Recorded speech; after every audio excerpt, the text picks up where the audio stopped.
रमज़ान मुबारक का दूसरा अशरा शुरू हो चुका है, तो हमें चाहिए कि आम रूटीन के अंदर जिस तरह हम बातें करते हैं उन बातों को छोड़ दिया जाए, ज़्यादा से ज़्यादा कुरान मजीद की तिलावत की जाए। आप सल्लल्लाहु अलैहि वसल्लम जब रमज़ान का महीना आता, बाकी जो भी ज़िक्र अस्कार करते उसे छोड़ देते, ज़्यादा से ज़्यादा कुरान मजीद की तिलावत करते। तो अल्लाह तबारक तआला ने हमें ये मौका दिया है, इन लम्हात से फ़ायदा उठाएँ, ज़्यादा से ज़्यादा अल्लाह के कुरान की तिलावत करें।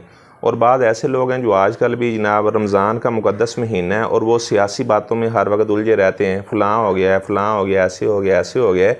भाई बातों में वक्त ज़ाया ना करें, जो वक्त गुज़र जाए वो दोबारा कभी भी नहीं आता है। ये लम्हात जो बरकत वाले हैं, इनसे फ़ायदा उठाने की कोशिश करें, ज़्यादा से ज़्यादा कुरान मजीद की तिलावत करें और ज़िंदगी के अंदर ये अपना मामूल बना लें कि कभी भी आपने कोई लगव बात नहीं करनी। जो ईमान वाले हैं वो लगव बातों से एराज़ करने वाले होते हैं, वो लगव बातों में नहीं पड़ते। जो हर वक्त लगव बातें करता रहता है